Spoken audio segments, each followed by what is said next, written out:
In many ways, the Victory Gunner and Harley Softail Slim are mirror images.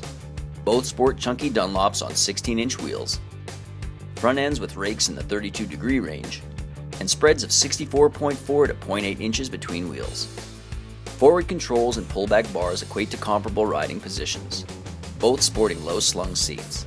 Each is powered by torque-happy V-twin engines, Harley's Twin Cam 103 at 1690 cc's, and Victory's Freedom 106 measuring 1731 cc.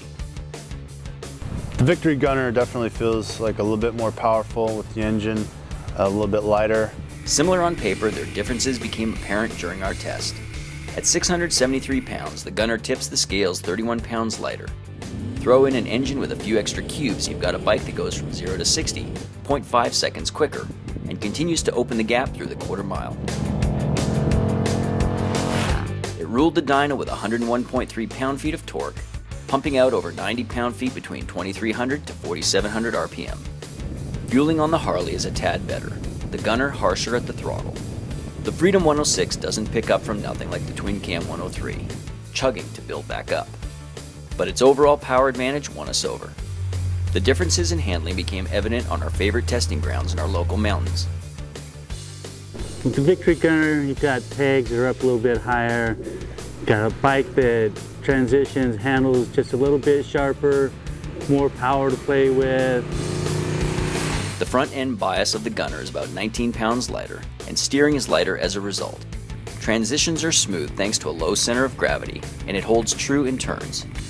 The Gunner's pegs are higher than the Slim's floorboards, so riders can attack corners more aggressively. The Harley lagging behind due to its lack of cornering clearance.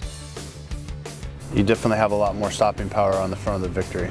In the stopping department, the Gunner's front brake has a better initial bite and more consistent power.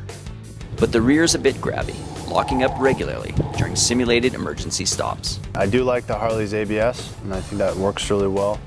This is where both testers appreciated the ABS safety net offered by the Harley. ABS not an option on the Gunner.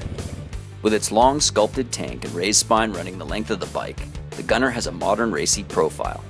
From the back, the Gunner looks thinner.